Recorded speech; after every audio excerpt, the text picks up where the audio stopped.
Good evening, everybody. Great to see you. Thanks so much for coming this evening. And it is wonderful to be back in person at the Hill Center, even though in person this time.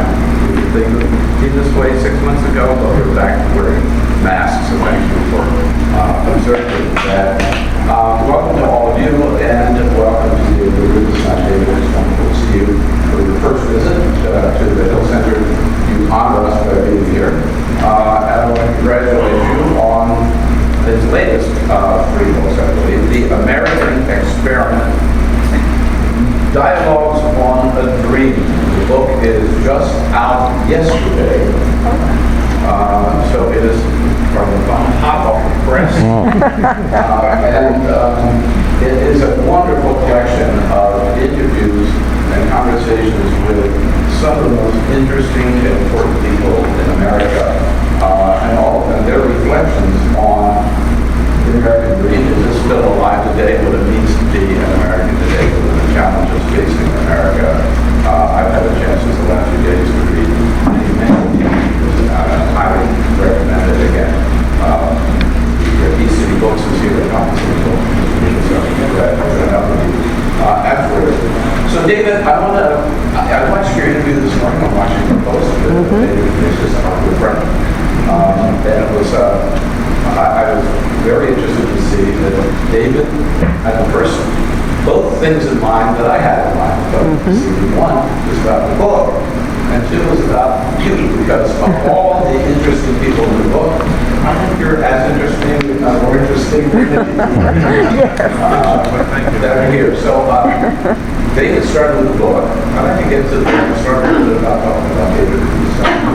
As Diane mentioned, we have had here at the Hill, at the top of the Hill, bishops and nuns and senators and members of Congress and chefs. We've never had a billionaire. So first, billionaires are what I used to do. We have people worth $200 billion, so it isn't what it used to be, and it's I'm giving it all away anyway, so I'm going to be dead. I don't have no money. But you certainly didn't make that working in the Senate as a staffer for Senator 45. You didn't make that at the White House with Jimmy Carter. Where did you find that out, or did you let Well, to be honest, I know some of you may know, I came from very modest circumstances in Baltimore. My father and his mother did not graduate from college or high school. My father worked in the post office. And it's actually a great way to grow up, because if you know you've got to make it on your own, you probably are more driven. So I'm more driven probably than my children are driven, because they've grown up in a wealthier setting, though they aren't reasonably driven. I would say that I got lucky in life. I got scholarships to do here at Chicago Law School. I practiced law. Got a job at the White House. Very lucky to get that. And then I was probably, when we lost the election to Ronald Reagan, I thought, how can we lose this election? I told President Carter, you're running against an old man. He's 69. You won't get a Now I'm 72, so 69 seems like a teenager. I didn't think we could lose. And then people used to come to me and say, David, you're a brilliant young man. If you want a job, call me up.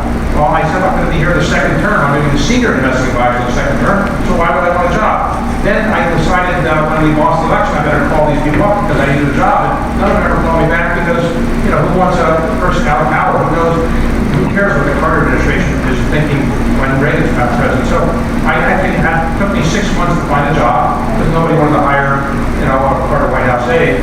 And I didn't want to tell my mother that her only child was unemployable. So I kept saying I had so many offers I didn't know which one to take. I don't know. And after about 6 months of that, she said, Dave, just take one of them. So I went back and I practiced law. It was pretty clear I wasn't a good lawyer. My clients didn't think I was good. I knew I wasn't that good. So I decided to try something different. I started a private equity firm in Washington, and nobody knew what private equity was. And it grew to be one of the largest in the world, and I got lucky and we made money. And I signed the giving pledge. I was an original signer, so I'm giving away all of my money, and I've given away lots of it already, and a lot of it in Washington, D.C. for things that you're probably familiar with. I want to talk about some of those things, but you obviously made a lot of smart investment decisions along the way. Did you make any bad ones? Every day. My worst one was my now son-in-law, when he was at Harvard College dating my oldest daughter, said there's his roommate from Exeter, and his classmate at Harvard was going to start a company, and it was called Facebook. And what I like to invest in, because it's a dating service, I don't ever get anywhere, so I turned that down. And then one time we had an opportunity to help a guy named start a company who was going to sell books over the internet. Oh, God. It was Jeff Bezos, and we got some stock, and I didn't think it was going to be worth very much, so we sold it pretty quickly. And then another young guy showed up in our office from college, just out of college, and started a new company to navigate the internet. And I said, well, what's the internet, and why would I want to navigate it? This was Marc Andreessen, and he started Netscape, which later sold AOL. So I turned down a lot of companies I shouldn't have, and I made a lot of bad decisions, but, that's life. Donald Graham came to you at one point and said, I would like to buy the Washington Post. Yeah, I knew Don reasonably well. He sat down with me for breakfast before seasons and said, David, I'd like to buy the Washington Post. And I said, well, Don, that's a problem, it's not making money. But he explained what the deal was, and it was a deal where you bought three things. You bought the newspaper, the real estate company, the real estate that the newspaper was in at that time. And then there was an online company that he said was worth about $300 million. So I recall, he said it was a $650 million purchase price. I didn't negotiate with that, was what he asked for. $650 million, $300 million was the value of the online company, $100 million or so was the value of the real estate, and the newspaper was the rest. And I said, no, I didn't want to do that. I thought the newspaper was going to go south. I would be playing people off. It turned out that they sold the online company for about $500 million. They sold the real estate for about $175 million. So I could have bought the whole thing for practically nothing. But Jeff Bezos is obviously richer, smarter, more technically savvy than me, so they're better off without me. You mentioned giving your money away. You belong to the Republic, to the Giving Pledge. How many people are in it, and I'm curious, do you get together and decide how you're going to give your money away to which causes, or? The idea was really generated by Warren Buffett, Bill Gates, and Melinda Gates. And Bill came to see me in my office in Washington and talked about it. I had lunch in my office and with Bill, and we had a cheeseburger and French fries. It didn't seem like he was eating healthy food or anything. But he told me about this. I said I was going to give away my money anyway, so I decided this. This says essentially that if you have a net worth of $1 billion, you agree to basically give away half of your net worth on your death or during your lifetime. Now, it's a voluntary thing, so if you never give away any money, when you say you're going to give away it on your death, and you don't do it on your death, there's nothing you can do. They can't disinter you. So it's a voluntary thing, and we had 40 initially. I was one of the 40 initial signers, and there were two others, I think, in the Washington area initially, Roger Sand and Steve Pace, were the others who were initial signers. And then we now have probably about 210 or so of them, mostly in the United States. The people in the United States are more committed to this. When we ask people in China or Russia why they want to give away 50% of their net worth, they look like people like they're crazy. But today we meet once a year, obviously because of COVID, we've had to meet virtually. We meet once a year, but it's not designed to say, oh, here's my favorite charity, or my philanthropic thing, you should give money to mine, I'll give money to yours. We don't do that. Just educate people about the challenges of money and so forth. And the biggest problem I have with Giving Pledge is, well, I think it's good. It focuses on the need for philanthropy. There are two things I want to emphasize. Philanthropy is derived from ancient Greek word that means loving humanity. It doesn't mean rich people writing checks. So you can be a philanthropist, in my view, by giving the most valuable thing you have, which is your time. And so more people have time than they have money. And time is something you can never get back. You can always make more money if you're in that business world. So I encourage people to give away their time. In fact, when Tocqueville came over in the 1830s and wrote about the United States, what he observed was that people were spending all their time volunteering. He couldn't get anybody to interview because they were all volunteering for things. Because we have this tradition in the United States of volunteering and helping out. And the second point is, you don't need to be worth $1 billion to be a philanthropist who gives away money. You can give away money at any level. In fact, my mother, who I would give as much money to as she would take, she didn't want money because she just didn't want to be rich. After she passed away, I found for the next couple of years I was getting letters from every organization in America that she was giving money to. She would give $5, $10, $50, $20, and she never said no to any request. And she was, in my view, a philanthropist. She was giving away all of her money, but in $5 and $10 checks, basically. And I still get these letters from people that say, how come you haven't given in the last couple of years? $5 every year, now you're not giving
that, and it became more difficult to get into this country. Now it's a little bit easier than it was in the 1920s and 30s. But the point is that if you come into this country after 5 years as a citizen, as a resident, you can take a citizenship test. There are 100 potential questions. You're asked 10 of the 100 potential, and you have to get 6 right. If you're 65 or older, they tell you exactly which 10 questions. 91% of people that take this test as prospective citizens pass, 91%. The same test was given by what was then called the Woodrow Wilson Fellowship Foundation to 22 million Americans. And those 22 million Americans all were native born in all 50 states, and only one state, Vermont, but the majority of citizens passed the basic citizenship test. And the test includes things like what are the 3 branches of our government, who's the first president of the United States. So we don't really know that much, and my theory is by reminding people of the history and heritage, it's a good thing. Now, how am I doing that? Well, this is the main point I'm finished with. We know what's in the Declaration of Independence. We know what's in the Magna Carta. We know who George Washington is. We know what his house looked like. Why do we have to keep these official monuments to them? Why do we have to restore their house? Why do we have to preserve the documents? Because it turns out that the human brain still learns more when you see something that's official, that is authentic. So if I said, here's the words of the Declaration of Independence, you can look it up online. It's not the same experience as if you go to the archives and you see the original copy. You're more likely before you go there to study it. When you're there, you're going to learn about it, and afterwards you're going to talk about it and learn more. So that's why we should preserve these things, so maybe it'll help us learn more about our history, and if we learn more about our history, maybe we'll have a better country. And jumping into the book for a second, this is something you talked about with Justice, something so vital. It's a passion for her that, again, civics isn't taught in most high schools. Justice O'Connor, when she retired to take care of her husband who had Alzheimer's, and she also spent some time, because she sensed this when she was a justice, that we don't teach civics very much anymore. So she joined and really kind of breathed new life into an organization called iCivics, which is designed to educate young children through the use of video games and so forth about civics. And Justice Sotomayor, when Justice O'Connor couldn't do that any longer, she's had Alzheimer's now herself, Justice Sotomayor basically went on the board of iCivics, and I've supported that organization as well. It's a very good organization, and Justice Sotomayor and I talked about the importance of civics and civic education in the book. Right. She, as I recall from your interview, first she says that we all have a patriotic duty to learn about our government and then to participate and get involved. Yes, I think so. I mean, look, what's the theory of our country's democracy? It's that you're going to be involved. You're going to be involved by voting or other kinds of things, and I think it's very important that we vote. Unfortunately, many people don't vote. In the last presidential election, 62% of the eligible voters voted. And most presidential elections, it's not higher than 55%. In non-presidential elections, it's way below 50%. And sometimes you get people voting less than 10% in some primaries in local elections. So I think it's important that you vote, because if you don't vote, you have very little ability to affect the outcome. People do believe that voting makes a difference. It does make a difference, as we've seen. A few votes here or there could make a big difference. In the last election, 55,000 votes, had they been different in 4 different states, Donald Trump would have been reelected. I remember when I was covering the White House, when President Obama was in the White House, someone asked him what he thought that what the most important problem facing the country was, and he said income inequality. Breaking news this week: the president of China said he was adopting a new program to create what he called common prosperity in China to get everybody, not everybody at the same level, but to reduce the gap. Do you see that as a serious problem facing the country? What do you do about it? I'd say it's one of the biggest problems this country has, is income inequality. There are two things, they're twins. Income inequality means that the gap between the upper and the lower is getting bigger and bigger. That's a big problem, and it's gotten worse because of COVID. Because people that aren't educated, people that often work with their hands, they were laid off. Many of them couldn't get the kind of financial aid they needed, and the result is that many of them have fallen further and further behind. Particularly young people and children who aren't in school for the last year or so. They had to deal with things remotely. In some cases, they don't have broadband. In some cases, they don't have internet access. In some cases, they don't have computers. So they really fell behind. But the twin of that is social mobility.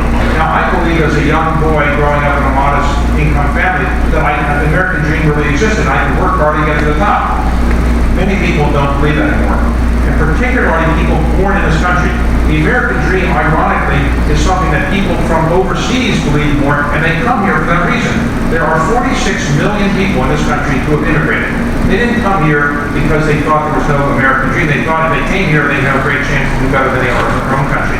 And now, many people born in this country, particularly African Americans or Latinos, do not think that they have a chance to rise to the top because there is a lack of social mobility. There are a lot of other endemic problems. Let me just cite one that I talked about this morning.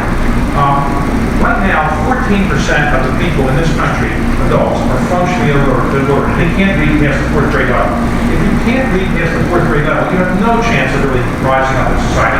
67% of the people in our juvenile delinquency system are more or less functionally illiterate, and that 80% of the people in our federal prison system are functionally illiterate. If you can't read, you have no chance of solving this problem. So we've got to do much more to get people to learn how to read. One final question before we get into some of the interviews in the book. The United States, the Treasury Department today released a report showing that the top 1% of Americans legally evade $163 billion a year in taxes. Wealthy Americans pay more, the higher rate of taxes than they're paying today. Well, I think they probably should, and they probably will, as a result of the legislation that's going to go through. And I can say, I pay hundreds of millions of dollars in taxes. I can pay more. It's not going to change my lifestyle. But you can take the net worth of the richest people in the country and take it all away. It's not going to solve the problem if people can't read. It's not going to solve the education problem. The problem is you've got to get people at the bottom of the social and economic strata to learn how to be good citizens, learn how to read, learn how to get educated. We still have millions of people every year dropping out of high school. You drop out of high school, what are your chances really of getting to the top? It's difficult. So, yes, the net worth of there are companies in the United States that are now worth $100 billion. And there are two, I think, are now worth $200 billion. Well, let's suppose you took that $200 billion away from Jeff Bezos and Elon Musk. How is that really going to solve all our problems? It's not when the federal budget deficit is $3.5 trillion a year. So I'm not against taxing people more than we're currently being taxed, but we shouldn't think that's going to solve all our problems. I'll break my own rule, but that's one question. When I looked at this list of all the organizations that you sponsored, unlike Jeff Bezos and Elon Musk and Richard Branson, I didn't see any spaceship. I didn't see the sun blast into space. I didn't do that, but I was the chairman of the Smithsonian for a number of years, and I did support their redo of the Air and Space Museum. That is the most popular museum in Washington, and Jeff Bezos just gave $200 million more than I gave for it to rehab. It's an interesting thing that shows you how Washington operates. It opened in 1976 for the 200th anniversary of their country's history. It cost $40 million to open. Michael Collins, who passed away recently, one of the people who went to the moon on the historic Apollo 11 flight, he was the first director. $40 million, built the GSA specs. Then it turns out recently the walls are crumbling down, and the walls were built to GSA specs, and they weren't very good. You have to run the pyramids were not built to GSA specs. Thousands of years, they're not falling apart. It's falling apart. So it's now costing about $1 billion to fix it. We've largely raised the money, not completely. Congress has been very generous. And so Jeff did give a great deal of money to it. I don't have my own spaceship program now. The book, The American Experiment, dialogues on the dream, the American dream, of course. Overall, what did you find? That the American dream is still alive, still inspiring people to they come here and better themselves here? The phrase was invented in 1936 by somebody who was commenting on what was people believe in America, and it was really based a lot on the kind of perception of Horatio Alger stories. Horatio Alger was a writer who wrote stories about young boys and one girl who rose to the top in their adulthood, and so that's always been part of our ethos. And interesting, you don't hear of the Greek dream, the Mongolian dream, the Bolivian dream, because in many of these societies, you are born in a certain caste and you don't rise up, and people don't expect to rise up. In this country, we have invented the idea that you can start at the bottom and you can rise to the top. Now, many people don't subscribe to that now, but the people that most subscribe to it are people people that are immigrants into this country, because they believe in it, and actually they turn out to be true. 1/3 of the companies in Silicon Valley are now run by immigrants from India. Which is nothing wrong with that, but I'm just saying that these immigrants have come in, they build companies, they're running companies, and, we have really great immigrants from all over the world. No, people in this country are not rushing to leave the country. There's no other country of people saying, I really want to get into this country. People in this country are not rushing to immigrate to China or Russia. People are rushing to get into this country because it's a place where there is opportunity, though there's obviously challenging for some people that have, racial and other discrimination against them, but it's clearly the American dream lives, and I think it unfortunately lives more for people that are immigrating to the country than people that are born in the country. In your introduction to the book, you cite 13 genes or values, basically, that make up the greatness of this country, including democracy, equality, freedom of speech, freedom of religion, right to vote. You find that right to vote and what's happening today in state after state troubling you? It does trouble me because the right to vote is an important part of our franchise and our government, though I have to point out, when the country was set up, the rhetoric was a lot better than the reality. So the rhetoric is all men are created equal. Well, we didn't really, let everybody equal, and also we had no women that were allowed to vote either. And I point out in the book, in one of the interviews, that the right to vote for women didn't occur until 1920, and many women actually opposed it, including Eleanor Roosevelt for a while. Many people thought, why should we be bothered with this tawdry thing that men deal with? We're too nice for that. But in the end, ultimately, it happened, but it wasn't easy to get done. I do think that the right to vote is one of the sacred things of democracy. And I don't think there's anybody that thinks that if you have one place in Harris County in Texas to drop off your ballot, that's adequate to give you the ability to have a kind of a mail-in ballot. I mean, obviously, we know what's going on. What's going on is there's some people who have the view that they are losing the effort to win minority voters, and there are people who are not white, older voters, and as they see those voters going away because they're dying off and they're not populating themselves as rapidly as minorities are, they don't have the ability to win elections unless there's redistricting or other kinds of laws like this. So I am very upset about it. I think it's unfortunate that that's getting done, and it's a travesty in many ways. I was struck in reading this list of 13 genes, as you call them, or qualities that bring us together. And I mentioned democracy, equality, freedom of speech, freedom of religion, the right to vote. You talk about those positive attributes. No mention of systemic racism. Well, I address the issues of racism by many interviews I have in the book. Right. A great interview, I think, was Skip Gates, talked about the Reconstruction, the challenges there. But there's kind of a cloud that you find hangs over everything else. I think I didn't use the phrase systemic racism, but I do think that it's clear from all the interviews that I did that I recognize that we have this racial problem in our country. And look, that was the original sin of this country. When the country was set up, had we tried to eliminate slavery at the beginning, we would not have had a country. It was clear that there weren't enough votes for the Constitutional Convention, and there certainly weren't enough votes for a ratification of the Constitution if slavery was eliminated. So they basically never mentioned slavery in the Constitution. But they did say that after a certain date, immigrants or the slave would be able to be coming to this country. I think it was 1808. And so after that date, they weren't going to be able to come in, but they didn't use the word slave. Many of the founding fathers were slave owners, and I think 6 of the first 8 presidents were slave owners. That was the original sin, and we've been living with this ever since.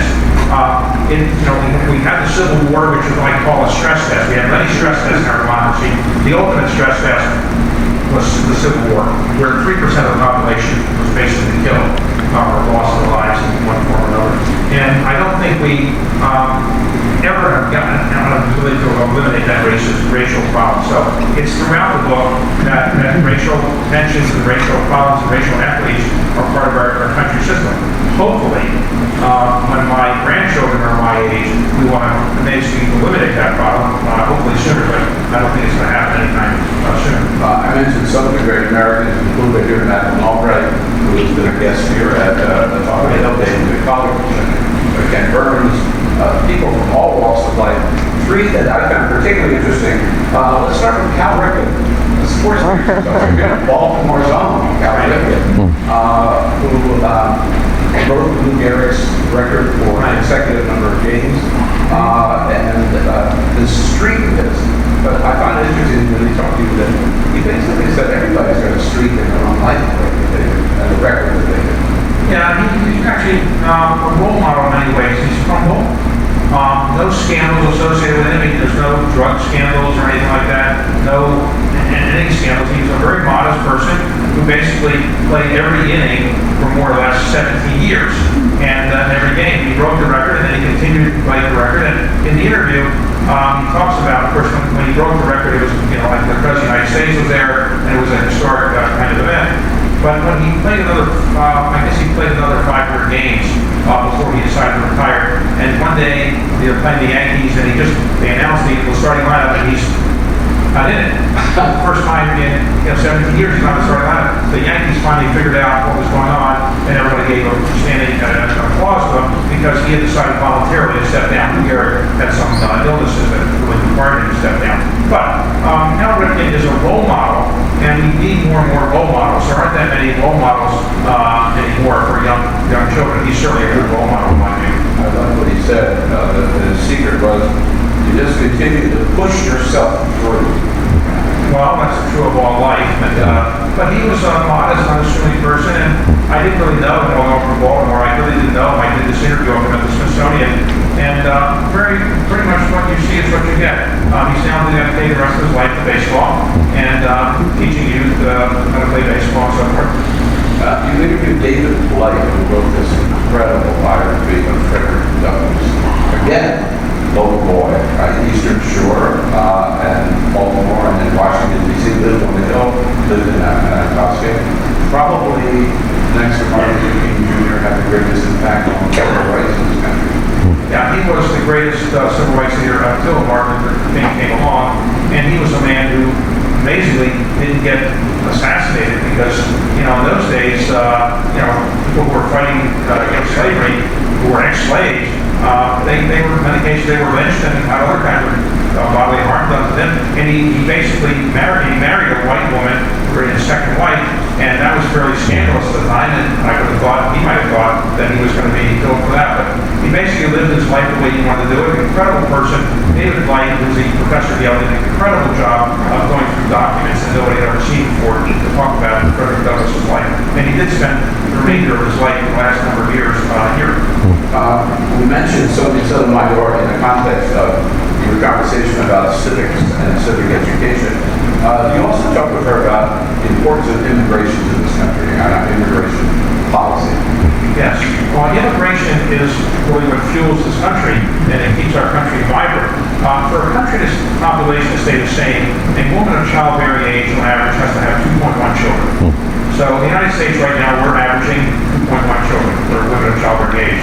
So our population will be stable and flat, but for the fact that we have immigration coming in, and that's growing the population. And I think that we got up against some talented people coming into this country who do great things for the country. So immigration is important, but from 1925 until about 1965, or 40 years or so, we had a very discriminatory policy that basically didn't let people come in. For example, Jews were discriminated against, and some of you may remember that when the SS St. Louis was trying to come into the United States and have Jews during World War II, we turned them away. We turned that ship away, and about a third of those people wound up in concentration camps and were killed. So we just didn't, at the time, the State Department didn't really think that Jews were appropriate people to come into the country. They had quotas and so forth. So it's a sad situation. We are a melting pot, but sometimes we haven't been as open about letting people in as we should have been. And final comments before we get to your questions, so get ready. The microphones are standing by. Michael Beschloss, one of my favorite historians, one of our best historians, and you talked with him about January 6th and the insurrection and what you call, I believe, the stress test on our democracy. Did we survive it, and will we survive it? In the last couple of years, we've had two gigantic stress tests. The biggest stress test in this country's history was the Civil War. But in our lifetime, we've had other stress tests. The Vietnam War was a gigantic stress test. Watergate was a stress test, for sure. George Floyd was a stress test, the murder of George Floyd. I'd say Black Lives Matter was a stress test. And a whole variety of, and the fight for different sexual preferences to be able to do what they want. That makes a good stress test. But in the last 2 years or so, we've had 2 stress tests that were unbelievable. One was COVID, where more than 600,000 Americans died. Think about this. In World War II, we lost about 400,000 Americans. We had all the wars we had together, foreign wars, not kind of Civil War, we lost more in COVID in a shorter period of time than we lost in all of these wars. And as terrible as 9/11 was, and it was, and I'm going to, at the Kennedy Center tomorrow night, commemorate 9/11, we lost about 3,000 plus Americans in that night. Staggering that day, staggering. And everybody remembers where they were, no doubt. Yeah. But 3,000 in one day, we lost in about a year and a half, 600,000 people. Enormous stress test. The other stress test was the events of the election and January the 6th. And they're related. Now, the